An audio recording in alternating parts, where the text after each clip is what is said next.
Y como prometimos, este bloque tenemos invitado para conversar de todo esto que venimos charlando ávidamente en este primer bloque y que me parece a rescato de esto que venían diciendo tanto Cachorro como Claudio, de que si bien es cierto que las lecturas que podemos hacer sobre la elección en la provincia de Buenos Aires es similar a otras elecciones provinciales, también es cierto que tiene la particularidad de que el gobierno eligió nacionalizar esta elección y darle una impronta de madre de todas las batallas, pese a que no dejaba de ser una elección provincial. Digo, muchos de nosotros que votamos en provincia no conocíamos ni siquiera muy bien a los candidatos que estábamos votando, porque son candidatos a diputados, a legisladores provinciales, y sin embargo el gobierno le puso un montón de carga, donde en efecto parecía que se plebiscitaba su gobierno. Sí, claro. Así que para hablar de esto y de esta impronta y de qué significan estos resultados, estamos con Pedro Biuso de la consultora 3.0, que además tuvo la particularidad de que previo a las elecciones estuvo midiendo no los resultados posibles electorales, sino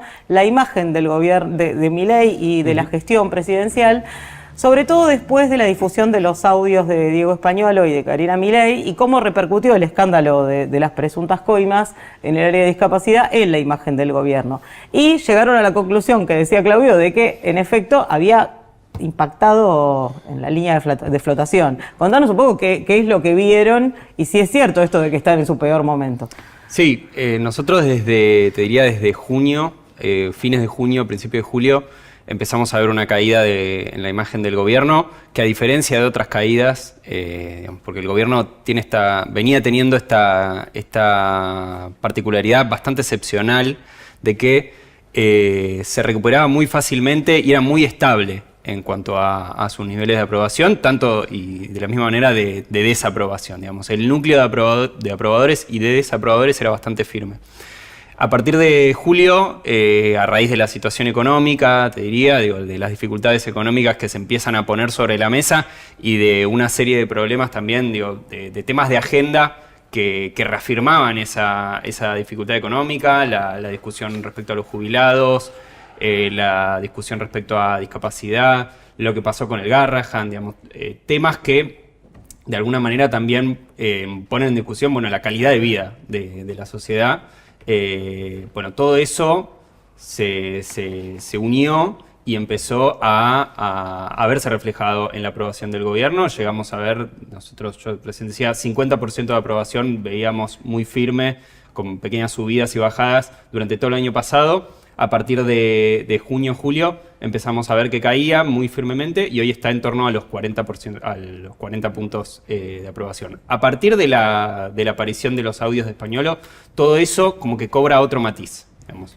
Vemos en términos cuantitativos el mismo volumen de aprobación y de desaprobación, pero cuando lo analizamos cualitativamente, la confianza en el gobierno es otra, digamos, porque no es lo mismo bancarse un determinado programa económico con las dificultades que se pueda tener cuando hay una confianza en la palabra presidencial, en lo que dice el presidente, quien está a cargo del programa económico, a cuando de repente se pone en duda la figura de la hermana del presidente, que además se la ha validado tantas veces, cuando empiezan a aparecer estos ruidos internos, cuando empieza a aparecer la interna, ¿no? Esta figura tan corrosiva para la política en general, porque justamente la autoridad de Milei me parece que ha sido uno de los puntos más que más lo han sostenido.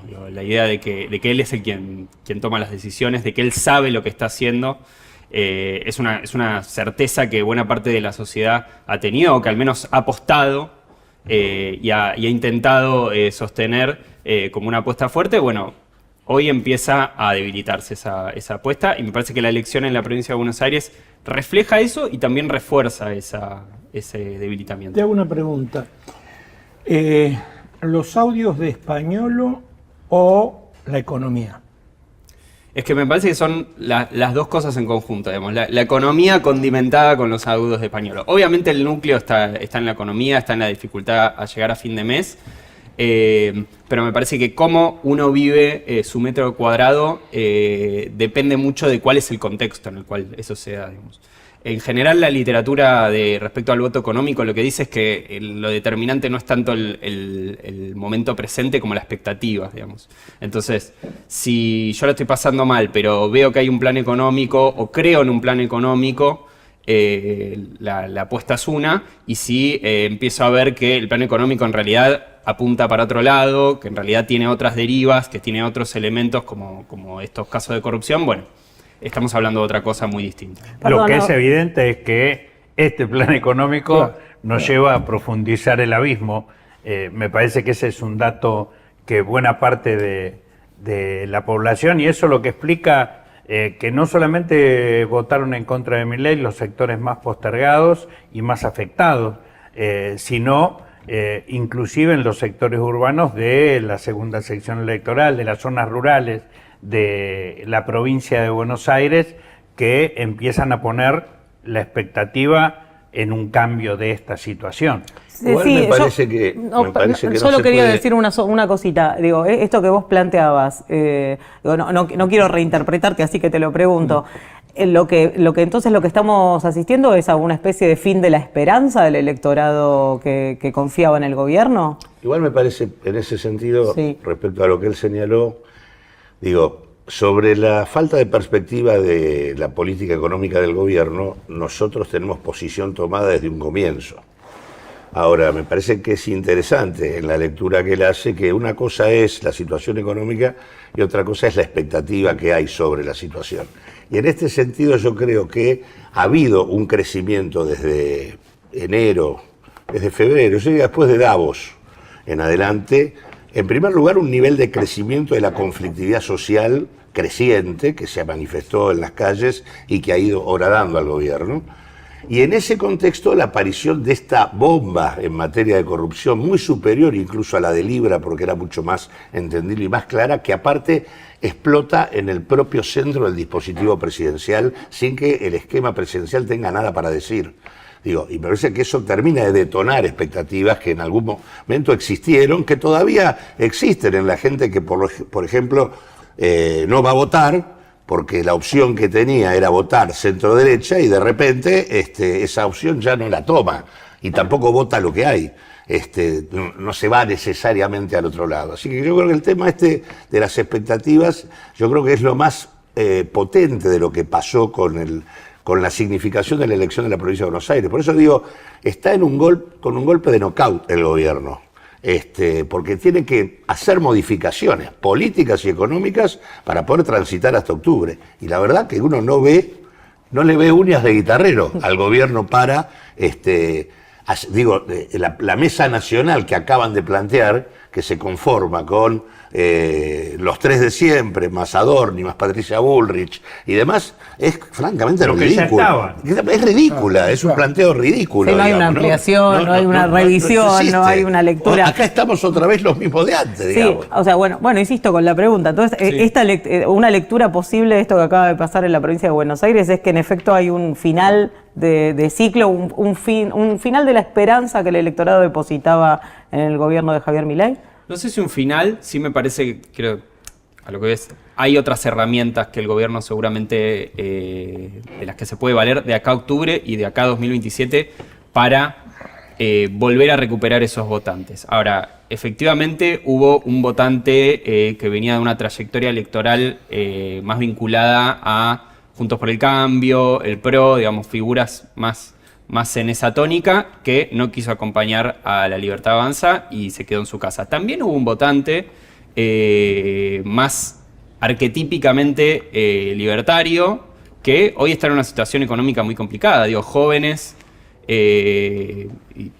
incluso hilando más finos, jóvenes varones que... Y pobres. Pobres, claro, de sectores medios bajos o bajos, sectores urbanos en donde el desempleo pega mucho, que se encuentran con dificultades para planificar su vida, que habían hecho una apuesta muy fuerte en términos de, bueno, de acá vamos a salir, ¿no? de lo que fue la pandemia, la dificultad económica que trajo, el derrotero económico que significó eso, y que de repente se encuentran en una situación similar o peor, ¿no? Ese votante también está desmovilizado ese votante está desmovilizado y desapegado de la política, digamos. Me parece que el peronismo tampoco convoca a ese votante aún, y me parece que en buena medida ese 62-63% de asistencia electoral se explica por esas ausencias. Sí. Ahora, a mí me hace acordar mucho esto, o mejor dicho, por eso te lo pregunto, a lo que pasó con la PASO, en donde Alberto Fernández le gana a Macri, que lo arrasa, le gana casi por 20 puntos. Y el margen se achica después en y las el margen generales. luego se achica brutalmente frente a lo que yo creo que se va a volver a agitar por parte del gobierno. Me voy a las herramientas que dijiste respecto, bueno, vuelve el pasado, vuelve el kirchnerismo, lo que fuere. ¿Cómo ven ustedes el impacto de ese planteo en toda esa masa de votación tan importante que quedó afuera, que no fue a votar, y que va a ser a la que van a convocar en función de frenar lo que viene? Digo, creo que de cara a octubre, ese es el recurso central que puede plantear el gobierno. Sí, la pregunta, digo, si tiene una composición fundamentalmente antiperonista o no, esa masa de votantes que no fue a votar. Eso todavía no lo tenemos precisado, porque estamos todavía trabajando en eso. Sí me parece que si uno analiza la campaña de lo que fue La Libertad Avanza, algo se puede prever, porque fue altamente antikirchnerista, digamos. Ya hubo una apuesta muy fuerte de entrada en jugar a fondo con el antikirchnerismo, incluso mucho más antikirchnerista de lo que venían siendo las campañas de La Libertad Avanza en el resto de las provincias. En la Ciudad de Buenos Aires, la campaña de Adorni fue traigamos el modelo de Milei a la Ciudad de Buenos Aires, no fue kirchnerismo nunca más, no fue frenemos al kirchnerismo, no fue, no tuvo ese componente antiperonista o antikirchnerista que vimos muy marcado en la provincia de Buenos Aires. Entonces me parece que volver a ofrecer eso mismo quizás no convoque, digamos, quizás no alcance. Me parece que la desmotivación, la desconfianza es lo suficientemente profunda como para que tenga que haber un cambio cualitativo, tanto en lo discursivo, tanto en lo comunicacional, como en la propuesta económica. Me parece que centralmente, por eso yo al principio decía, los audios de Españolo le dan otro matiz a la situación, generan otra expectativa, pero la centralidad es la economía, digamos. Y si eso no cambia, si no hay otro elemento dando vueltas en cuanto a la economía, si no aparecen otras cosas en la economía, o incluso si se agrava, que veremos qué pasa de acá a octubre, me parece que es difícil. Yo creo que el gobierno tiene herramientas para hacer una mejor elección y creo que va a poder movilizar con mucha más certeza a los votantes antiperonistas, por así decirlo, con muchísima más facilidad, que probablemente voten en contra del peronismo. Pero me parece que esa herramienta así, tal cual, que en el caso de Macri en 2019 le funcionó muy bien, porque digamos, apareció con mucha claridad el peronismo en primera plana, y eso le permitió hacer un discurso más de guerrilla, ¿no? De salir a combatir eso. Me parece que esa carta ya se jugó, ¿no? Bien, nos vamos a una pausa, pero que movilicen para que voten más no quiere decir en absoluto que movilicen para que la economía mejore, ¿o me equivoco? Vamos a una pausa y volvemos con el invitado.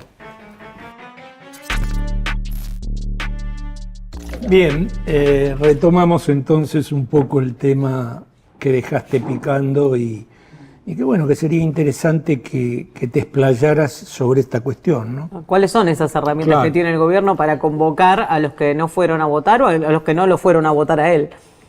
Bueno, yo creo que depende de cuál sea el diagnóstico que hagan, ¿no? Me parece que hay muchas ideas dando vueltas, hay quienes plantean dentro del gobierno o aledaños al gobierno que hay que recomponer la alianza, digamos, con posibles aliados más de centro-derecha, ¿no? El espectro... Gobernadores, el PRO que quedó desperdigado, que también hubo muchos heridos en esa composición de la alianza de La Libertad Avanza con el PRO. Caputo llegó a hablar de gobierno de unidad nacional. Sí. Bueno, eso trascendió, también es otra idea. Me parece que no dejan de ser medidas del orden de lo político, digamos, del orden de la cúpula, que después no necesariamente tienen una traducción por lo bajo. Sí creo que lo que necesita el gobierno de forma inmediata es recuperar la agenda, ¿no? Creo que tanto el caso Españolo como la discusión respecto al Garrahan, yo mencionaba la discusión respecto a los jubilados, son todos temas de agenda que se le impusieron al gobierno, ¿no? Que el Congreso de alguna manera le torció el brazo al gobierno y logró que se hablara de eso. Y la calle también. Y la calle, sí, naturalmente, digo, pero que se terminó de escenificar o que se terminó de concretar en el Congreso, que hubo una atención en otros ámbitos también que lograron generar esa conversación pública. Hasta el momento, digo, junto con la caída hasta que decíamos de la imagen del gobierno y con las dificultades económicas cada vez más pronunciadas que tiene la gente para llegar a fin de mes, es la gran novedad, digamos. Lo que tendría que hacer el gobierno en este momento es buscar una estrategia para que se hable de lo que ellos quieren que se hable. Durante todo este año vimos que todos los días salía Adorni a anunciar el cierre de una nueva subsecretaría, una nueva cosa que habían encontrado, o sea, siempre había un manejo bastante fino de la agenda. Hoy ese manejo se perdió, es muy difícil recuperarlo, digo, no es simplemente tomar una medida y ya está, pero creo que la fuerza del gobierno estuvo en eso. De hecho, Adorni desapareció del SENA. Bueno, No, perdió. bueno, claro, Adorni es el que comunica que va a haber Ya una no nueva tenía que mesa comunicar. política y bueno. No tenía que comunicar. Bueno, Adorni. pero Ahora- lo volvió. El problema es que el gobierno, tanto en el plano político como en el plano económico, se enrieda en sus propios violines. Anuncia una renovación en el plano político y construye una mesa política con los mismos de siempre. A los tres del Triángulo de Hierro, que son Karina, Karina y Santiago Caputo, le agrega ¿a quién? A Adorni, a Franco y a Bullrich. O sea, más de lo mismo. Anuncia que va a hacer una apertura a discutir con los gobernadores y ya hay 6 gobernadores que han tomado una opción política de construir una alternativa. Gobernadores que vienen del PRO, que vienen del radicalismo, que vienen del peronismo. Todos firmantes del Pacto de Todos Mayo. firmantes del Pacto de Mayo, de un Pacto de Mayo que no existe en términos de implementación real. Y en términos económicos, evidentemente, el plan del gobierno ha fracasado, no tiene plan y la perspectiva es o más cepo para controlar el valor del dólar o superar la banda que habilitó el gobierno en el acuerdo con el Fondo Monetario Internacional, pero que va a significar más devaluación. Entonces, la perspectiva es cuáles son las salidas que tiene el gobierno. Yo no las veo, creo que este es un gobierno acabado y que en todo caso lo que se empieza a discutir cuáles son las alternativas que se van a generar, porque yo creo que el electorado sigue dividido en términos nacionales, en términos de cuartos, que se expresa un cuarto que no va a votar, un cuarto que se sostiene en la actitud reaccionaria y antiperonista y más antikirchnerista, el peronismo y el panperonismo, y una opción de centro-derecha que antes expresaba el PRO y que hoy expresan los 6 gobernadores. Bueno, perdón. Esto, como las elecciones son las elecciones de octubre, son elecciones que se eligen diputados y senadores nacionales, pero son elecciones provinciales, o sea, lo que se va a consolidar es esta perspectiva de referencias provinciales. Y esto creo que todo indica de que ya este gobierno tiene el boleto picado y que muchos de los actores que tienen que ver con el futuro de la Argentina son los que se lo han picado. Pues digo, vos hablas de este cuarto que es una opción de centro, más representado por los gobernadores. Es posible, te lo pregunto un poco a Pedro para ver qué piensa al respecto, que esta mesa política donde parecen estar los mismos de siempre, lo que apunta es a recomponer esa alianza fallida con esos gobernadores que representan el centro, fallida porque el gobierno la dinamitó de múltiples maneras, sobre todo en un montón de compromisos que tenían que ver con girar dinero a las provincias que finalmente no ocurrió. Digo, está intentando eso probablemente en esto. Vos decís que esta es una de las estrategias que el gobierno... Sí, yo creo que hasta el momento el gobierno, siempre que tuvo que discutir con otros actores institucionales, ya sean gobernadores, empresarios, el Congreso, todos los actores políticos de la Argentina, siempre lo hizo con la espalda de contar con un apoyo popular que le permitía ser osado de una manera como no venían siendo los presidentes en Argentina. Y yo por eso también hacía referencia a la cuestión de la autoridad, ¿no? Del presidente, de alguien que se para frente al Congreso y dice que son un nido de ratas. Si eso era posible y si eso pudo ser enunciado sin que fuera problemático, es porque efectivamente buena parte de la sociedad cree que el Congreso es un nido de ratas. Y acompaña esa aseveración y porque veía al menos en Milei alguien con la autoridad como para decir eso. Hoy vemos que esa autoridad está más complicada, hoy vemos que Milei no tiene ese margen como para discutir con esa soltura y con ese desparpajo con todos estos actores y de la misma manera se lo están devolviendo, ¿no? Ayer salió el gobernador de Salta prácticamente a maltratarlo en los mismos términos que el presidente por ahí trata a tipos como los gobernadores. Entonces me parece que si el gobierno ya no tiene encuestas para mostrar que revaliden su apoyo o no tiene esa amenaza latente de decir, mira, te pongo un candidato muy potente y te hago tambalear la legislatura o te hago tambalear la posibilidad de que siga siendo gobernador, bueno, quizás tenga que hablar en otros términos. Ahí hay dos cuestiones que me parecen importantes. La primera es la filtración de las internas en el poder siempre existen. Ahora, la filtración abierta y pública tiene que ver con la existencia de resquebrajamientos en el poder. Y, digamos, para explicar eso, lo que hay que ver es que además de la conflictividad social creciente que tuvo la Argentina en el primer semestre de este año, la decisión de Milei de mantener a rajatablas el tipo de cambio retrasado para lograr que la tasa de inflación sea la que ellos quieren para llegar a octubre, lo puso en contradicción con el sector agropecuario, con los grandes sectores industriales y con el sector financiero. Y con el fondo. Entonces digo, en realidad con el conjunto de los actores que lo sostienen. Entonces, ese resquebrajamiento es el que explica por qué aparecen internas a cielo abierto que permiten filtración de audios, pero que también explica por qué aparece un parlamento que había sido absolutamente cómplice y de repente comienza a mostrar los dientes, y por qué aparecen gobernadores que también habían sido parte y efectivamente se ponen en el centro de la escena. Entonces digo, claramente ahí hay una cosa en donde o él entiende, o el gobierno toma lo que le está pidiendo el poder. El gobierno no le está pidiendo que modifique el cuadro de apriete a la sociedad. Lo que le está pidiendo es que estabilice las variables financieras y cambiarias para recomponer la capacidad de pago de la Argentina. Y eso implica devaluación y cepo. Ahora, la devaluación y cepo implica bancarse que la tasa de inflación no va a estar en el 2, va a estar en el 4, va a estar en el 5. Y por lo tanto que la inflación no está controlada y vamos a tener un nuevo sablazo sobre el poder adquisitivo de la población.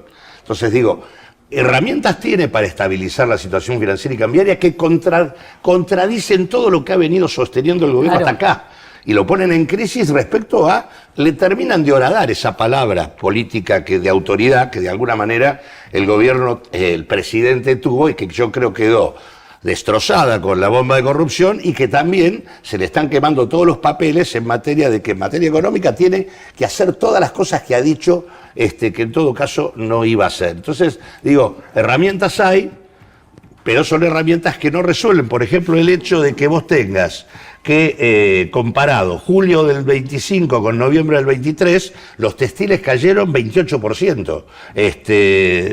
Digamos, Metales 17,3%, productos de metal 17%, caucho y plástico en producción. O sea, esa realidad de la Argentina cayéndose a pedazos en materia productiva, que aparte ahora julio vuelve a caer respecto al mes anterior, 2,3% más la producción, digo, eso no tiene modo de modificarse acá a octubre. Lo que sí pueden hacer es estabilizar las variables financieras y cambiarias, pero poniendo en crisis aún más la palabra presidencial. Claro, con otra biblioteca que no es la que suele leer el presidente. Ahora, yo pensaba en esto, digo, vos decías, la otra herramienta que tiene también es recuperar la agenda, por ejemplo, dando anuncios como, por ejemplo, daba Sturzenegger cuando avisaba que iba a cerrar algún área del Estado, porque es parte del caballito de batalla del gobierno, achicar el Estado.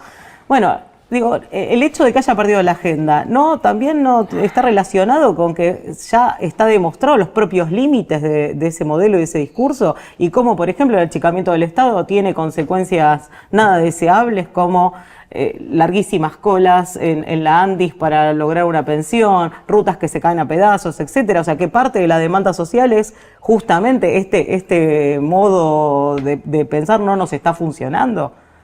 Sí, efectivamente, el ajuste encontró un límite en ese sentido. Lo cual no quiere decir que la sociedad no haya acompañado también significativamente y siga acompañando buena parte de las medidas de ajuste, ¿no? Hay un discurso que nosotros encontramos mucho y que circula mucho, por ejemplo, respecto a las prestaciones en discapacidad, que es, bueno, había gente que estaba obteniendo cosas indebidamente y también había gente que le correspondía lo que le estaban otorgando y ahora no se lo otorga, ¿no? Esas dos visiones conviven, ¿no? De alguna manera, hasta el día de hoy te diría que sigue pesando más el hecho de que, dentro del votante de Milei, ¿no? Siempre pensando en esos términos. Es mejor quitarle a quien no tiene y después revisar la situación de a quien sí le corresponde que sostener el gasto indebido. Yo creo que eso igual está encontrando un límite importante y me parece que la sociedad eso en parte también lo remarcó con esta elección. Y me parece que son posiciones también que ganan fuerza a partir de la derrota electoral de la provincia de Buenos Aires, ¿no? Me parece que las elecciones también tienen esa virtud. No solamente son un ámbito en donde las cosas la sociedad se expresa como una especie de espejo, incluso extraño, porque es una elección provincial, en donde se discuten también concejales, legislatura, son cosas que no necesariamente definen la posición o lo que la sociedad piensa del gobierno nacional, pero en este caso sí me parece que todo eso se puso en conversación y me parece que en ese sentido se van a fortalecer este tipo de críticas, este tipo de observaciones y este tipo de señalamientos respecto a lo que viene haciendo el ajuste del gobierno nacional. Para mí una de las preguntas, por lo menos que me hago y que no tengo la respuesta y te voy a pedir ayuda, es esto que decía antes. Las elecciones de octubre son elecciones nacionales porque se eligen diputados y senadores nacionales. Se define el Congreso. Ahora, son elecciones provinciales porque son las provincias los que la eligen. Y en el actual escenario de fragmentación de la Argentina y del escenario político en la Argentina, ¿qué es lo que va a predominar? La discusión sobre el modelo nacional que quiere imponer Milei o, para lo cual continuar con el ajuste implicaría profundizar el ajuste en las provincias, o la necesidad de los gobiernos provinciales de reforzarse y de consolidarse en un escenario donde la fragmentación hace que la negociación sea solamente factible si se tienen capacidad de negociación y de poder desde cada provincia. ¿Qué es lo que puede llegar a predominar en el escenario de octubre? A mí me parece que esa es una de las grandes tensiones que se viene. De hecho, me parece muy significativo, por ejemplo, que muchas fuerzas provinciales hayan decidido nombrarse como el caso Tierra del Fuego, el intendente de Río Grande lanzó una fuerza provincial que se llama Defendamos Tierra del Fuego, ¿no? Sí. Natalia de la Sota... En Corrientes casi todas las fuerzas llevaban la palabra Corrientes dentro del nombre de la fuerza. Totalmente. En Córdoba, Natalia de la Sota, Defendamos Córdoba. Así en varias provincias, ¿no? Me parece que hay una lógica, un intento de provincializar en contraposición con el gobierno nacional, como vos bien decís. Desde las provincias está dando vueltas esta idea de que este es un gobierno que mira a Buenos Aires, que solamente se fija en lo que pasa acá, y esa discusión puede llegar a entrar. Me parece que en última instancia igual lo que se define es el apoyo o la desaprobación del gobierno nacional. Después, ¿cómo se traduce eso? Digamos, si sobre eso se superpone una discusión más provincial, creo que es una posibilidad que está abierta y que seguramente muchos recurran a esa herramienta como para ser un poco más ambiguo o quedar en un gris respecto a si apoyamos o rechazamos al gobierno nacional de Milei. Pero el determinante me parece que sigue siendo ese eje de discusión nacional. En términos cuantitativos, si se mantuviera la diferencia que hubo en provincia de Buenos Aires en la elección de octubre, no habría ninguna posibilidad de que Milei a nivel nacional ganara. No. Sería derrotado.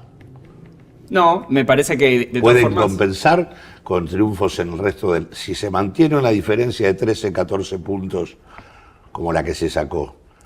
Yo creo que respecto a eso ocurre algo que merecería mucho análisis, pero la provincia de Buenos Aires es uno de los pocos territorios en donde el peronismo no solo hace buenas elecciones, sino que sostiene su dinámica de demanda electoral, ¿no? La lógica peronismo-antiperonismo me parece que explica buena parte de lo que ocurre en la provincia de Buenos Aires. Si uno va a otras provincias en donde el peronismo sabía hacer ese juego, digamos, de jugar la carta identitaria y movilizar al votante peronista, creo que eso hoy en día está mucho más difícil. Pienso, por ejemplo, en la Patagonia, ¿no? En Santa Cruz, Chubut, provincias que han sido históricamente peronistas, que han ganado muy cómodamente en sectores populares el peronismo. Hoy está más difícil eso.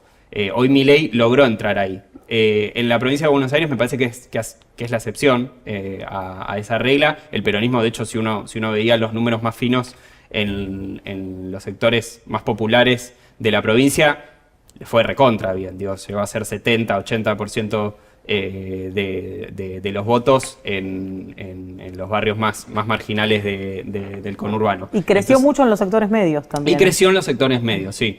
Pero me parece que la clave de lectura sigue siendo esta lógica peronismo-antiperonismo. Me parece que en el interior del país eso un poco se está resquebrajando, están empezando a pasar otras cosas. En el norte del país pasa algo similar, en Jujuy, en Salta. El voto Milei también empieza a ser un componente, con esta dificultad que vemos que está teniendo el votante de Milei de ir a votar, ¿no? de tomar la decisión de quedarse en su casa y rechazar al gobierno, pero no acompañar tampoco a la oposición, o ir a acompañar al gobierno a ver si la situación económica remonta. Pero, ¿y eso a qué responde? A que hubo una parte del votante de Milei, cuando votó a Milei, estaba tratando de expresar su rechazo a la política en general, y Milei era una opción antipolítica, y ahora tampoco banca a Milei porque también se siente defraudado. Es una especulación personal. Sí, yo creo que, y volviendo de vuelta al factor de los audios de Españolo, creo que desde la perspectiva de la antipolítica, ¿no? De ese votante que piensa la política desde una lente antipolítica y que rechaza la política, no hay nada más político que la corrupción, ¿no? Y en ese sentido, parece que la excepcionalidad que tenía Milei, ese carácter único que lo volvía alguien como totalmente ajeno a lo que estaba pasando, incluso nosotros lo estudiamos mucho porque nos llama mucho la atención que hasta el día de hoy hay gente que sostiene que Milei no es político, ¿no? Siendo presidente. Esa paradoja también se empieza a resquebrajar y empieza a aparecer como uno más de un elenco de políticos que hacen las cosas que hacen los políticos. Milei y Karina son más castas que nadie. Bueno, esa dificultad de separarlo a Milei del resto de la política puede jugarle en contra también para un votante que está desilusionado y dice, bueno, no, yo políticos no voto, me quedo en mi casa. Bueno, yo pensaba, recién Claudio hacía un análisis sobre qué es lo que le pide el establishment, qué es lo que le piden los mercados. Los mercados, al día siguiente de las elecciones en la provincia de Buenos Aires, reaccionan virulentamente, ¿no? Sube el dólar, bajan estrepitosamente los 16% bonos. las acciones, 20% afuera, 10% los bonos. Sube abajo, el riesgo país. El riesgo país a 1100, con lo cual no hay ninguna posibilidad de que el gobierno pueda rolear la deuda en el mercado de capitales o acceder a él. O sea, en este sentido, los datos son totalmente negativos y te diría que en realidad las primeras jornadas son de expectativa. Están mirando a ver qué hacen. O sea, qué modificaciones se toman. Bueno, eso es lo que... Y ahora van, en el día de mañana tenemos una nueva licitación del Tesoro, van a licitación casi 8 billones de pesos, mayoritariamente en manos del sector privado. Y ahí, ¿qué tasa? Digo, si la última tasa que convalidaste fue del 75%, ¿qué tasa vas a convalidar en este contexto? O sea que en realidad... Digo, todavía... El anterior renovó solamente el 65%. El 61. 61. El 61. Pero lo que digo es, eso en la anterior a la anterior, en la última, ellos subieron los encajes y obligaron de alguna manera, por eso digo, los conflictos se dan también con el sector financiero, obligaron al sector financiero a tener mayor nivel de encaje tomando títulos públicos. O sea, vos tenés que comprarme los títulos porque tenés que encajarlos como parte del encaje que tenés que mostrarme todos los días. Entonces ahora está en discusión si van a hacer una política similar o no, pero lo que digo, hay una expectativa de que haya modificaciones. Eso de Milei, en el mismo día de la elección, no se toca nada. Digo, está claro que hay una demanda desde diferentes sectores del mercado de que se toque algo. La pregunta es, porque digo, si uno pone a los gobernadores y al Parlamento que ahora toman actitudes de diferencia respecto a Milei, vinculados a estas cuestiones que el poder le plantea, porque los gobernadores tienen mucho vínculo con estos factores de poder y demás, la pregunta es, ellos van ahora a conversar con los gobernadores van a tener una actitud más abierta o menos abierta si hay rectificaciones. Si no hay rectificaciones, no va a haber actitud abierta para que esta nueva mesa nacional pueda tener un diálogo federal que le devuelva lo que perdió al gobierno, porque el gobierno, además de que colapsó económicamente, perdió la gobernabilidad que tenía, porque tenía una precaria gobernabilidad sosteniendo un parlamento que le bancaba los decretos porque no tenía capacidad de rechazarlos. Ahora, en el marco de todas las fisuras que hay en el poder, eso cambió. Hoy el parlamento está en capacidad de hacer un montón de cosas, así que... Entre ellas, quitarle a Milei la posibilidad de seguir gobernando por decreto y se modifica. De hecho, ya se modificó, en el Senado. Ya se modificó en el Senado, y ahora la discusión va a Cámara de Diputados y esto va a quitarle el esquema la principal herramienta de gobernabilidad que tiene Milei, que es gobernar por decreto. Ahora, perdón, ¿no? Estaba pensando, la lectura que va a hacer el gobierno, que va a forzar el gobierno de esta reacción de los mercados el lunes, es que tenían razón y que el riesgo cuca, como le gustó decir al gobierno, hace que los mercados en principio se pongan inquietos. Eso es absolutamente falso. No les gusta. Bueno, ¿cuál es la lectura? Ahora sí es lo que van a instalar, y yo creo que en ese marco van a instalar otra vez el tema del riesgo de lo que puede venir si se mantiene una situación así. Lo que está muy claro acá es que todas estas circunstancias que está viviendo en la cuestión financiera y cambiaria son previas a la elección. Por eso digo, a mí me parece que la elección tiene un voltaje político muy alto porque se instala en un contexto muy particular de declive muy profundo del gobierno, de colapso de la economía, de peso dominante de la corrupción. Y entonces, bueno, ahí cobra una dimensión que quizás con lo que pasó no lo hubiera tenido. Si el propio gobierno incluso dijo, si pierdo por más de 5 u 8 puntos, esto es un desastre. Lo dijeron los propios bancos transnacionales, lo dijo el Morgan y demás. Por más de 5 puntos hay que irse de la Argentina. Digo, fueron 14. Yo digo, entonces, en ese sentido, me parece que están Bueno, si se van a quedar a especular, no sé si es una buena noticia. A Milei le están diciendo, vos tenés que pagar el precio de hacer las modificaciones que hay que hacer. Bien. Aunque te vaya mal electoralmente. Porque ya te fue mal. Me voy a quedar con esto último del economista. Gracias por venir.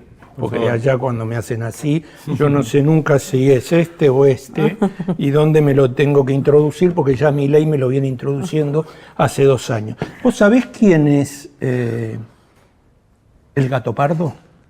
No. Bien. El Gato Pardo lo escribió Lampedusa